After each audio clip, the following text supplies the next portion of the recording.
One thing I've come to understand is that your temperament is not your final state. Yes, I mean it. So sometimes you say, I'm a phlegmatic and that is who I am. No, we shouldn't stay at the point of, I'm a phlegmatic and that is who I am. I cannot change. Hi family, welcome to another episode of Priceless Moments with Dami. And I hope you're doing good. Quick one, I want to talk about something that we're all aware of. In fact, that makes us not wanting to like somebody sometimes. Yes, that makes us not wanting to like somebody sometimes. Have you seen some people that they are very bold, they are very engaging. In fact, when they do things, probably you have a colleague that in the office, when he or she do things, you think, are you contesting? Are you running for election? They are so courageous. Or have you ever seen somebody that's just there? I'm cool, I'm calm, I'm just there.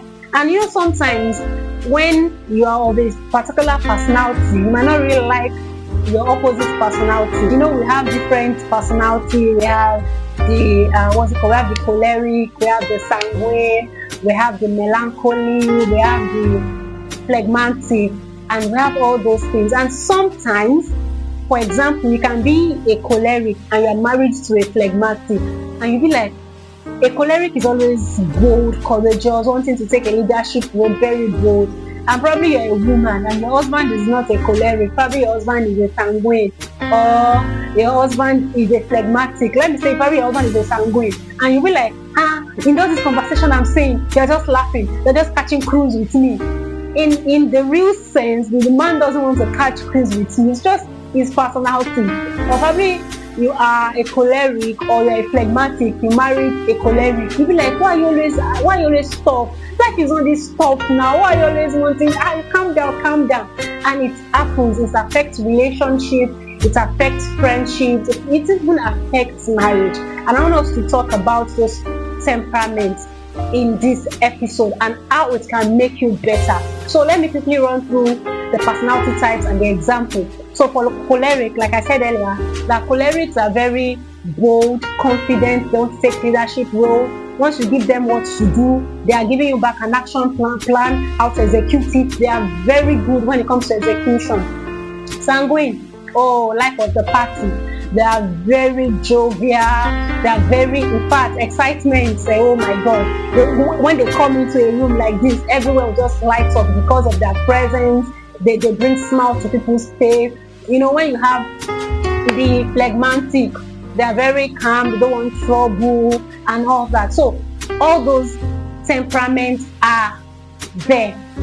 Of course, you are born with a temperament. So probably as a mother, you notice that even not as a mother, when you see young children, you know that they are very different. One is outspoken, one is calm. They are and see, one thing I've come to understand that in life, you can't be of one temperament. You can't be of one temperament. And thank God for the fruit of the Spirit. And sometimes, one time ago, I was asking my husband, what's your temperament? I think we were in a relationship, so I was asking my husband that, what's your temperament? And my husband said, what temperament is Jesus? I had to go back to think of it. That's true. And I all through the scripture, when Jesus was on earth, he was not of one temperament. So, the scripture recorded that there was a time that he saw the multitude, he had compassion on them. There was a time that when he went to the temple, he saw them buying and selling. He drove them out, displaying each temperament as at when due. And what I want to tell us is that in life, we have to display temperament when due. I'm a choleric, and I can be very bossy. When I talk to people, I just feel like, it's me talking, and by the time I'm getting their feedback, they're like, you're commanding us. I'm like, no, I'm not commanding. So you need to work on your temperament. The disadvantages. I mentioned that the choleric, they are bossy, leaders and all that. What are the disadvantages? They're very bossy. So when a choleric is talking to you, you'll be like, what's wrong with him? What's wrong with that? Why is he dashing an instruction? Maybe your colleague that is choleric, you'll be like, why is she dashing instruction to me? Why is it dashing instruction to me? That is this person's temperament. So sit down, look at your temperament. Okay, these are the disadvantages of my temperament. these are the advantages of my temperament. Embrace it, appreciate it, then look at the disadvantage. Okay, how should I work on it? One thing we do is that we embrace the advantages of our temperament. Then the disadvantages, we just overlook it. Disadvantages is for us to look into it and to work on ourselves. Like I said earlier, you can't be of one temperament. Situations will demand that you be in fact, as a choleric, there are times that you need to be sanguine to get some people to your side. Even as a phlegmatic, when you become a leader, you have to be choleric to take up tasks and do things and lead people well. Embrace the advantages in your temperament, but be aware and work on the disadvantages of your temperament, because that will make you an all-round person. If you say, oh, I'm a phlegmatic, or if I'm not satisfied with it, don't be satisfied. No, it will make you a person who wants to grow. Because sometimes if we don't look into the disadvantages of our temperament, we won't grow. We'll just be there. So looking at it, examining the disadvantages makes us to become a better person. Because being a better person is us knowing what to do at every point, how to react at every point. So what is our action point today? Our action point today is that sit down, look at your temperament, look at the advantages, celebrate God for that, embrace it.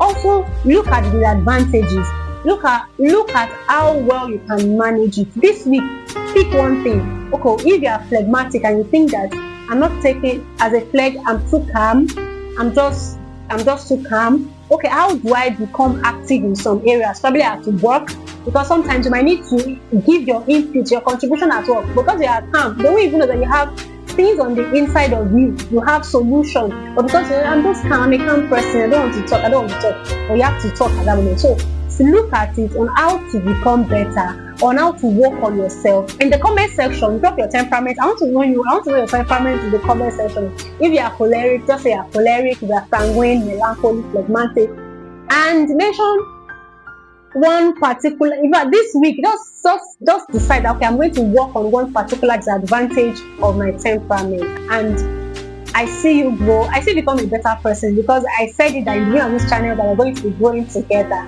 and I know that we'll be growing together. Drop in the comment section your temperament, because I believe that we can all thrive in our temperament. And one thing you want to work on this week. And bye. Thanks for subscribing. Thanks for joining. Please do want to subscribe. Do want to drop a comment. Do want to like. And until I see you in my next episode of Priceless Moments with Dami. Bye.